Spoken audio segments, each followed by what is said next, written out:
রাত তখন প্রায় ১১টা। শহরের ব্যস্ততা অনেকটাই কমে গেছে। রাস্তায় হালকা বাতাস, মাঝে মাঝে দু-একটা গাড়ির শব্দ। একটা ছোট্ট চায়ের দোকানের সামনে বসে ছিল রায়হান। হাতে পুরনো ফোন, চোখে ক্লান্তি। সারাদিন খাবার ডেলিভারি করে যা আয় হয় তাতে নিজের খরচই ঠিকমতো চলে না। কিন্তু আজ তার মনটা অন্য কারণে খারাপ। আজ ছিল তার জন্মদিন। সকালে থেকেই অপেক্ষা করছিল হয়তো কেউ একটা ফোন করবে, একটা মেসেজ দিবে। কিন্তু সারাদিনে শুধু মোবাইল কোম্পানির অফার, SMS ছাড়া আর কিছুই আসেনি।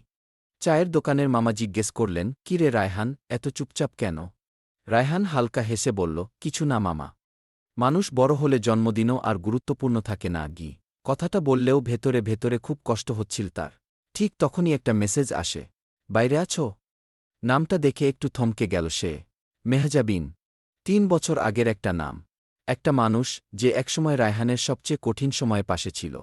রায়হান উত্তর দিল, "হ্যাঁ, চায়ের দোকানে গি।" মাত্র ১০ মিনিট পর একটা রিকশা এসে থামে দোকানের সামনে। নীল রঙের সাদামাটা ড্রেস পরে নেমে আসে মেহজাবিন। হাতে ছোট্ট একটা কেকের বক্স। রায়হান অবাক হয়ে বলল, "তুমি এত রাতে?" মেহজাবিন হেসে বলল, "সবাই ভুলে গেলেও আমি তো ভুলিনি গিয়ে।" এই একটা কথাতেই রায়হানের বুকটা কেমন ভারী হয়ে গেল। ৩ বছর আগে যখন রায়হানের বাবা হঠাৎ স্ট্রোক করে মারা যান, তখন পুরো পরিবার ভেঙে পড়েছিল। সংসারের দায়িত্ব তার কাঁধে এসে পড়ে। বিশ্ববিদ্যালয়ের পড়াশোনা ছেড়ে দিয়ে কাজ শুরু করতে হয়েছিল। সেই সময় আত্মীয় স্বজন অনেকেই দূরে সরে যায়। বন্ধুরা ধীরে ধীরে ব্যস্ত হয়ে পড়ে নিজেদের জীবন নিয়ে। কিন্তু একজন মানুষ প্রতিদিন খোঁজ নিয়েছিল। মেহজাবিন। প্রতিদিন রাতে ফোন দিয়ে বলত, "খেয়েছ? এত চিন্তা করো না, সব ঠিক হবে।"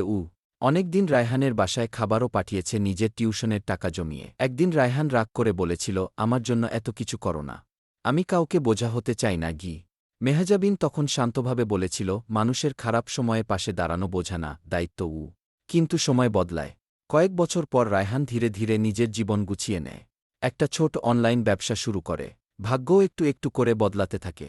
টাকা আসতে শুরু করলে নতুন বন্ধু আসে, নতুন পরিচিতি হয়। ব্যস্ততা বাড়ে। আর সেই ব্যস্ততার ভিড়ে কোথায় যেন হারিয়ে যায় মেহজাবিন। মাঝে মাঝে মেহজাবিন মেসেজ দিত, "কেমন আছো?"